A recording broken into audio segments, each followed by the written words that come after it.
بسم اللہ الرحمن الرحیم۔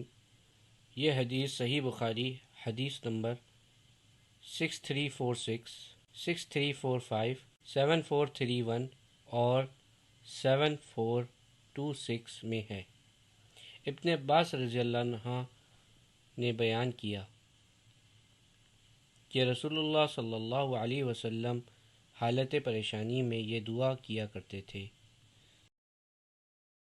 لا الہ الا اللہ العظیم الحلیم، لا الہ الا اللہ رب العرش العظیم، لا الہ الا اللہ رب السماوات ورب الارض ورب العرش الکریم۔ ترجمہ: اللہ صاحب عظمت اور بردبار کے سوا کوئی معبود نہیں، اللہ کے سوا کوئی معبود نہیں جو عرش عظیم کا رب ہے، اللہ کے سوا کوئی معبود نہیں جو آسمانوں اور زمینوں کا رب ہے اور عرش عظیم کا رب ہے۔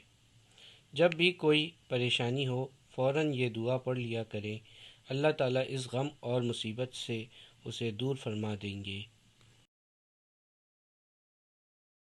لا الہ الا اللہ العظیم الحلیم، لا الہ الا اللہ رب العرش العظیم، لا الہ الا اللہ رب السماوات ورب الارض ورب العرش الکریم۔